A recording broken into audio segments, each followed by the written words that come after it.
I always knew my mother-in-law had a strong personality, but wedding planning had taken her controlling tendencies to a whole new level.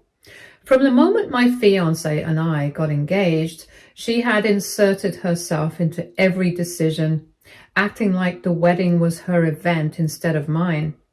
At first, I tried to be patient, brushing off her relentless suggestions and opinions. But as the big day got closer, her behavior became more invasive. The first red flag was her interest in the vows. My fiance and I had decided to write our own, wanting the ceremony to be personal and meaningful. Mother-in-law, however, kept bringing them up, insisting that she wanted to make sure they were sentimental enough. She would smile sweetly and say she just wanted to be sure family was given the respect it deserved. I found it odd, but gave vague responses, not wanting to engage. Then came the second red flag. About a week before the wedding, mother-in-law mentioned the vows again, this time in a way that made me deeply uncomfortable. She casually suggested that it would be a touching tribute if I included her in my vows, since I was joining her family. I laughed it off, thinking she was joking, but she didn't drop it. Instead, she went on about how a wedding isn't just about two people, it's about merging families. I changed the subject, hoping she'd let it go. The real warning came the night before the wedding. I was sitting with my bridesmaids, double-checking last-minute details, when one of them mentioned something strange. Earlier that day, she had overheard mother-in-law whispering to the officiant about a last-minute change to the vows and how it was important for family unity. My stomach dropped. Something was wrong. The next morning, as wedding preparations were in full swing, I couldn't shake the feeling that mother-in-law was up to something. I was supposed to be focusing on hair and makeup, but my attention kept drifting to her. She was in an oddly good mood, smug even, floating around the venue like she was the one getting married. Then came the moment I had been dreading.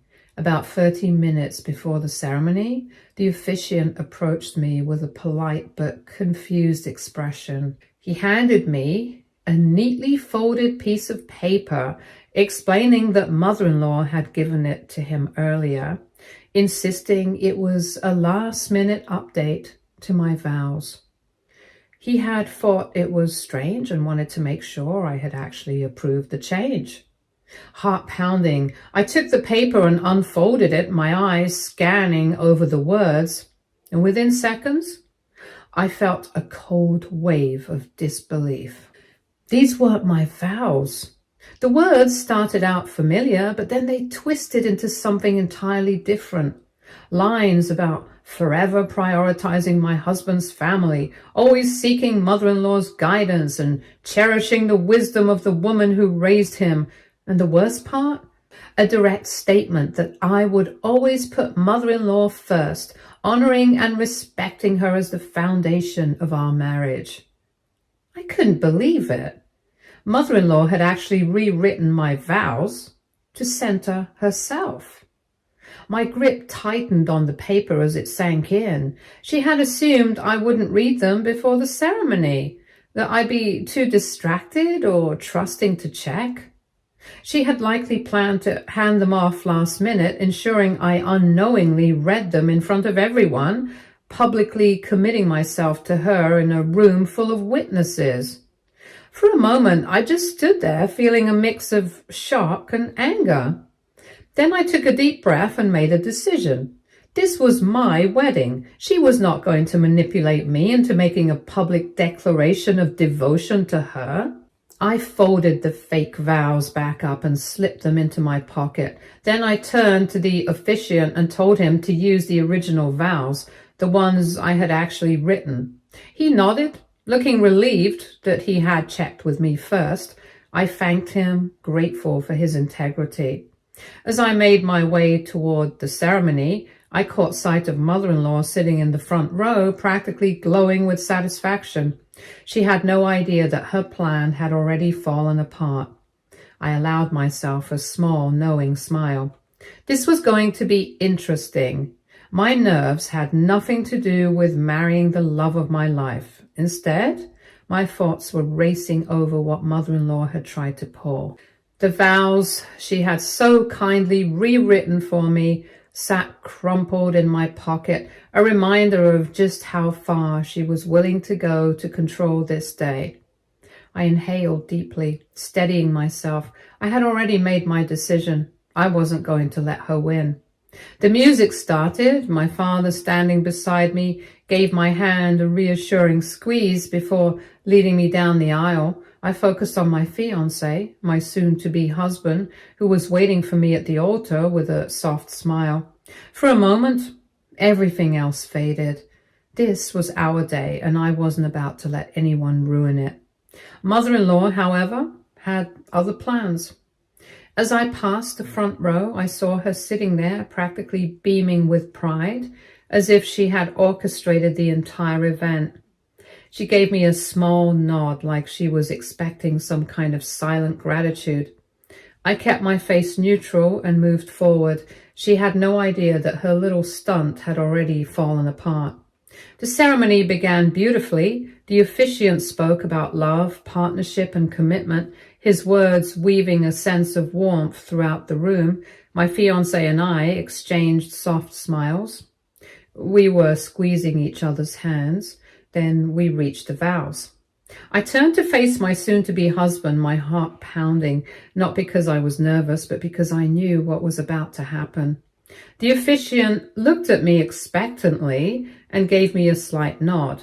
That was my cue. I reached into my pocket, fingers grazing over the crumpled paper mother-in-law had given me before pulling out my actual vows.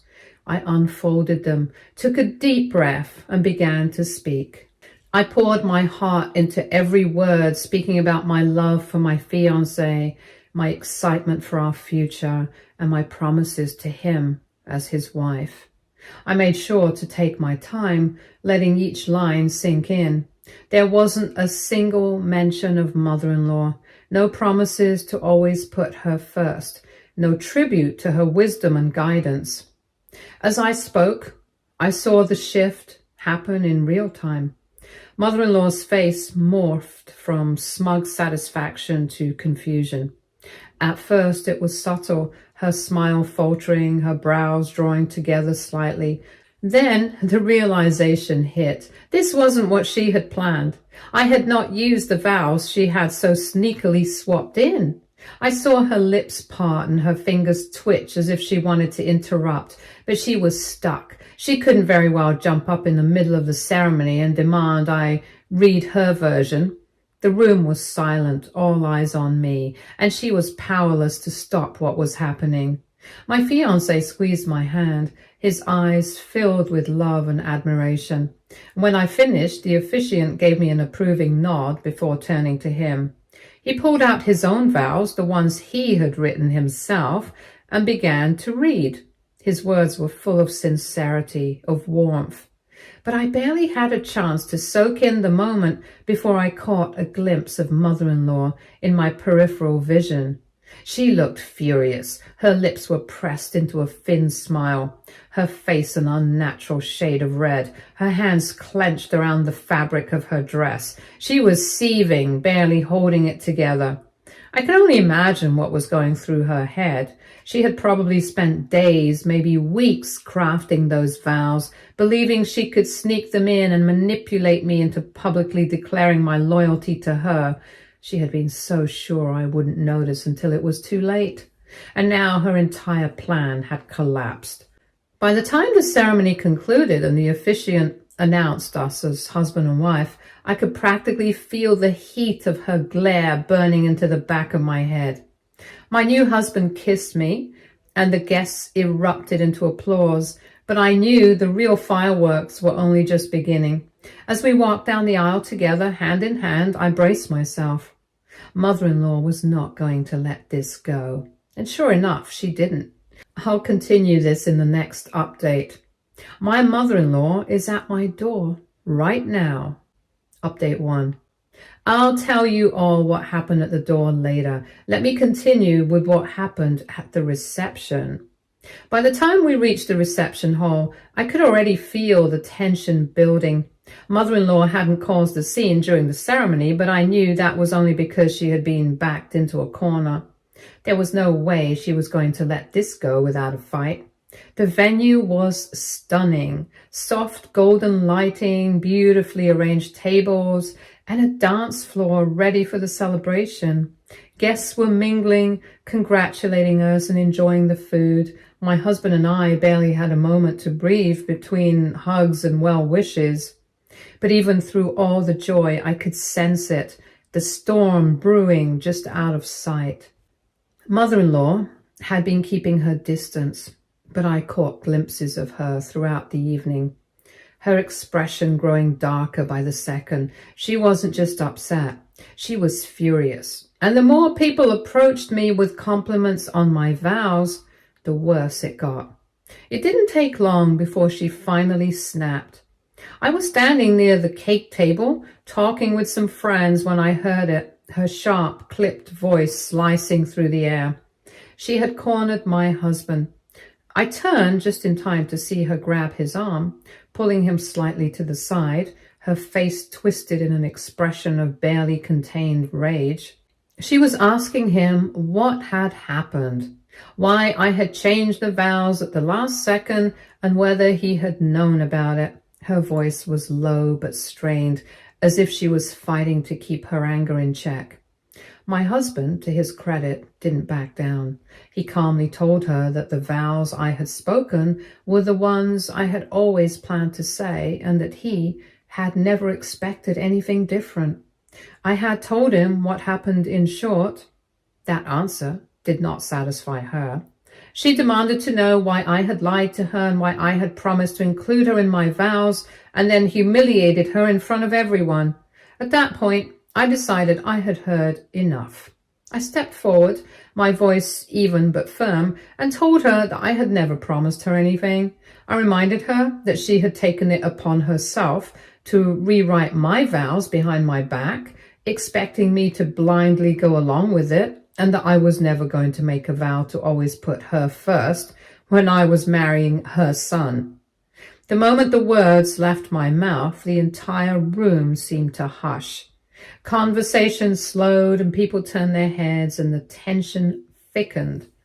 Mother-in-law's face contorted with pure outrage. She started yelling right there in the middle of the reception, claiming that I had humiliated her, that I had disrespected her in front of all our family and friends. She demanded to know why I was so determined to push her away when all she had ever done was try to be included. I stared at her, feeling a mixture of disbelief and exhaustion. She actually believed she was the victim in all of this. And before I could respond, father-in-law finally stepped in. He had been standing off to the side, watching everything unfold, his expression unreadable. But now, his patience had clearly run out. He told mother-in-law that she needed to stop embarrassing herself and the family, and that she had crossed the line the moment she tried to manipulate our wedding vows. He reminded her that this day was not about her, and that she had no right to throw a tantrum just because she didn't get her way. The room was silent as his words sank in. Mother-in-law's face went pale, and for a brief moment I thought she might actually listen. But then, just as quickly, her expression twisted into something else entirely. Anger, hurt, betrayal. She turned on father-in-law, accusing him of always siding against her, of never supporting her the way he should. She claimed that he was the reason she had to fight so hard to be included, and that if he had respected her more, I would have too. Father-in-law looked completely done. He simply shook his head and walked away, leaving mother-in-law standing there, stunned and shaking with rage. At that point, the guests were definitely watching. Some were whispering and some were awkwardly pretending not to listen, and a few were outright staring in disbelief. Sister-in-law, who had been lingering nearby, finally stepped in, trying to calm mother-in-law down. But mother-in-law wasn't having it. She wrenched her arm away, her voice rising again as she declared that she wasn't going to stand for this kind of treatment. And then, in a truly spectacular display of dramatics, she stormed out of the reception hall. The doors slammed shut behind her, and just like that, she was gone. The silence that followed was thick with awkwardness. No one quite knew what to do, but then, almost as if on cue, father-in-law sighed, clapped his hands together, and muttered something about finally being able to enjoy a meal in peace. Laughter rippled through the room, and just like that, the tension broke. The rest of the day went on without issue. The food was delicious, the speeches were fun but heartfelt, and my husband and I danced like nothing else in the world mattered. Mother-in-law might have tried to sabotage our wedding, but in the end, all she had done was embarrass herself, and honestly, I had no regrets. Update 2. The morning after the wedding, I woke up feeling lighter than I had in months. Despite mother-in-law's dramatic meltdown, the night had ended beautifully. My husband and I had danced, laughed, and celebrated with people who actually supported us. The moment mother-in-law stormed out, the atmosphere had shifted completely, almost like the weight of her presence had been suffocating everyone. But, of course, peace was temporary. I had barely finished my first sip of coffee when my phone started buzzing. At first I ignored it, assuming it was just leftover wedding well-wishers, but then my husband's phone started ringing too. Then again and again. I finally caved and checked my messages. Mother-in-law had not disappeared quietly. She had spent the entire night blowing up social media with a raging post about how she had been publicly humiliated at her own son's wedding, and how I had betrayed her trust, and how I had intentionally excluded her from the vows even after promising to include her. She had twisted everything, making it seem like she was the grieving mother of an ungrateful son and an evil daughter-in-law. She painted herself as the victim who had been cruelly pushed aside on purpose. And worst of all, her post had exploded with engagement. Family members who hadn't even attended the wedding were already picking sides. Some were defending her, expressing outrage that her only son had abandoned her for some selfish woman who wouldn't even acknowledge the woman who raised him. Others were rightfully confused, asking what on earth she was talking about, because nobody had heard about me promising to include her in my vows.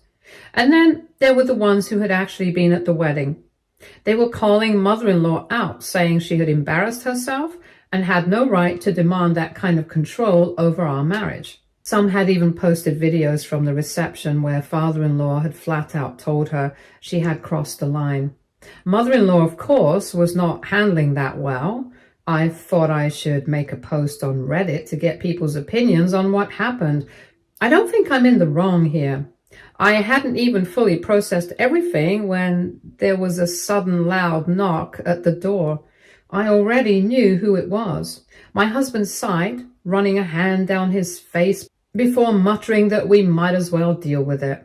He opened the door, and there she was. Mother-in-law looked completely disheveled, her makeup smudged like she had been crying all night, but her expression wasn't sad, it was furious. She marched inside without an invitation, throwing her hands in the air and demanding to know if we had seen how we had ruined her life. She was waving her phone around, scrolling through her own self-created mess, yelling that she had been betrayed by the two people she loved the most. She kept going on and on about how she never would have done this to her own mother-in-law, how she only wanted to feel included, and how I had gone out of my way to make sure she was humiliated in front of everyone. My husband, still much more patient than I would have been, tried to get her to calm down. He told her that she was the one who had embarrassed herself, that nobody had asked her to rewrite my vows, and that if she had just respected boundaries, none of this would have happened. She lost it. She started screaming that I had poisoned him against her, that before I came along, she had been the most important person in his life. She was his mother and I had stolen him. I had to bite back the urge to laugh.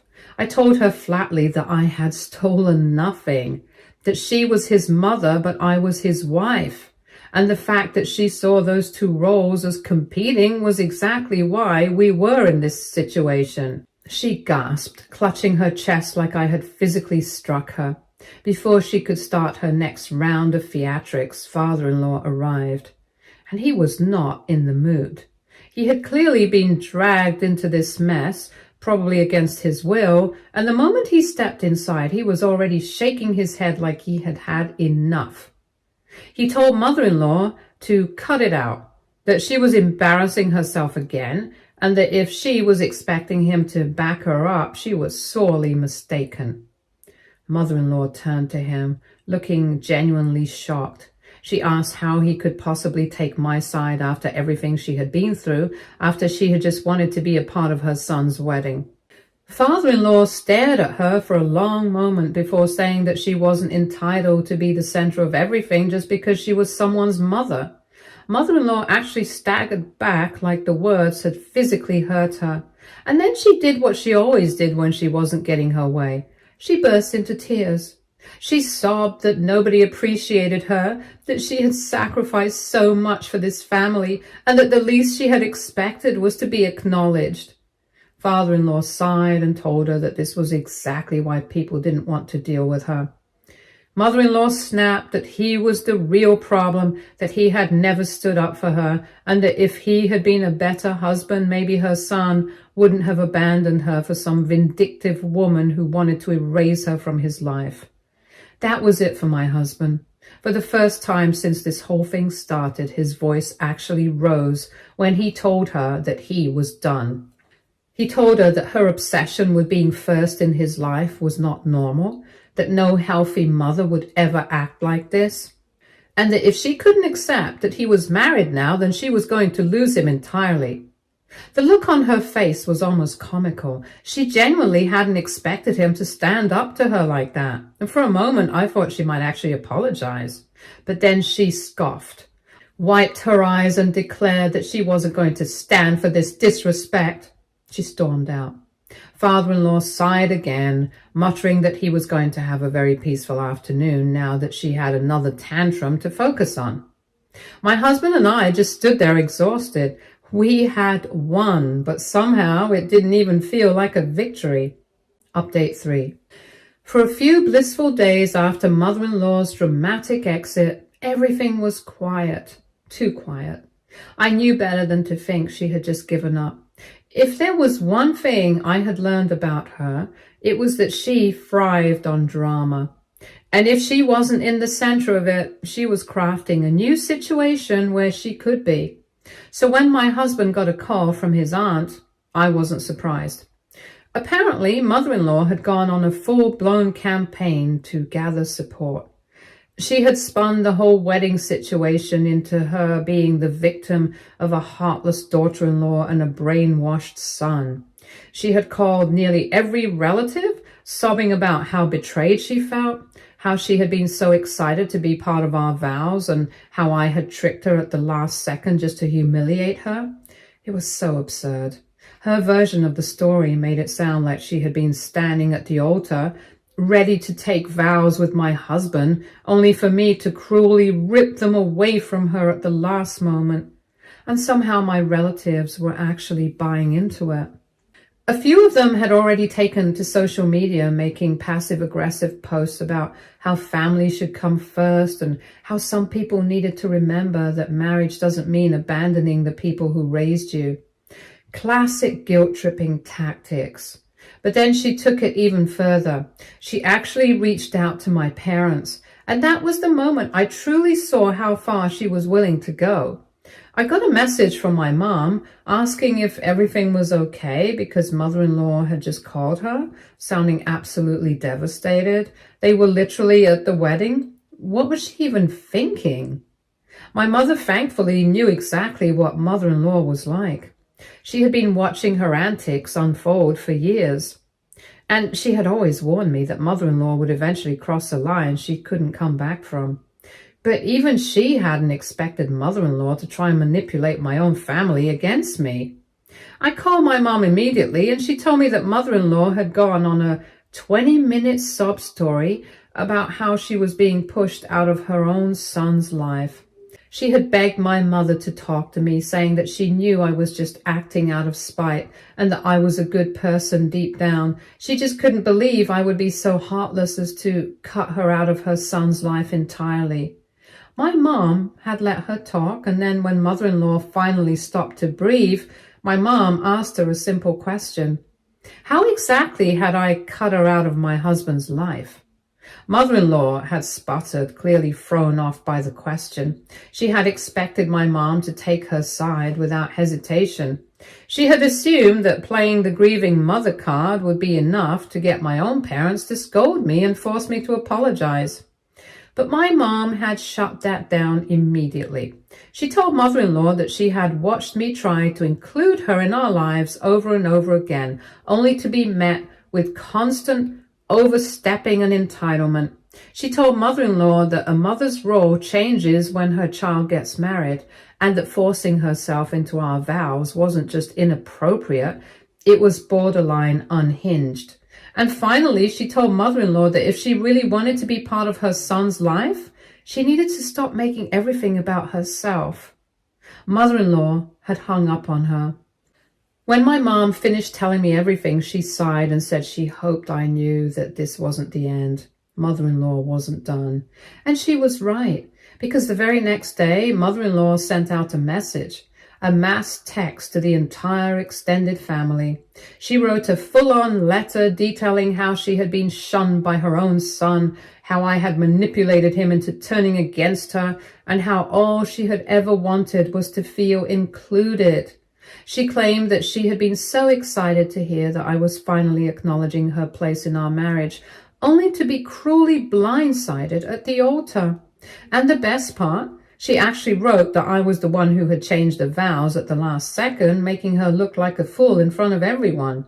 She was rewriting history in real time. I had to give her credit. She was committed to her delusions. The family group chat immediately exploded. Some people saw right through it and they called her out, saying that they had been there and knew exactly what had happened. Others, though, were either confused or outright siding with mother-in-law. A few had even messaged my husband saying that maybe I should have just let her have her moment and that it was harsh to make her feel unwanted on such an important day. I was furious, but my husband, he was done. He responded in the group chat with a simple message. He told everyone that mother-in-law had rewritten my vows behind my back, attempted to swap them at the altar, and then threw a tantrum when I didn't blindly go along with her insanity. And then he ended with a final note. If anyone genuinely believed that he should have allowed his mother to hijack his own wedding vows just to soothe her ego, then they could gladly remove themselves from our lives too. Also, they should be comfortable with their children doing the same to them. That shut a lot of people up. But mother-in-law, she doubled down. She responded almost immediately, ranting about how she had never been so heartbroken, how she couldn't believe her own son would publicly shame her, and how she had hoped he could live with himself after abandoning his mother. He read her message. He said he was comfortable with it and would pay the expenses to admit her to a mental institution like any caring son would do, and then blocked her. And just like that, mother-in-law lost the access she had spent years weaponizing. I knew it wouldn't stop her completely. She would find other ways to stir up drama, other people to manipulate, other tactics to make herself the victim. But at least for now, she no longer had direct access to our lives. Update 4. With the wedding chaos behind us, my husband and I packed our bags and left for our honeymoon. After everything mother-in-law had pulled, there was no way we were going to let her nonsense ruin what was supposed to be a time for just us. The first few days were pure bliss. No calls, no guilt-tripping texts, no mother-in-law induced headaches because we had blocked her and blocked the group chat. So just peace. But I knew she had to be losing her mind back home, stewing in her own misery after being shut out. So naturally, I decided to make it worse. Every time we took a beautiful honeymoon picture, whether it was us enjoying a luxurious dinner, lounging on the beach, or just sipping cocktails, I would unblock mother-in-law just long enough to send her the photo and then immediately block her again before she could respond. It was petty. It was immature, but oh, it was so satisfying. My husband wasn't even mad. If anything, he thought it was hilarious. He even started coming up with captions for me, things like prioritizing my real family first, and oops, looks like I'm busy enjoying my honeymoon instead of pledging my life to a certain someone. When father-in-law found out what I was doing, he nearly choked from laughing so hard. He told my husband that I was his new favorite person and that mother-in-law was having an absolute meltdown every time she saw a new notification pop up, only to be blocked again before she could fire off one of her dramatic monologues. Apparently, she was calling father-in-law, screaming about how I was tormenting her on purpose. She wasn't wrong, but at least this time, she was right about something. Stay tuned for more stories from our girl relationships.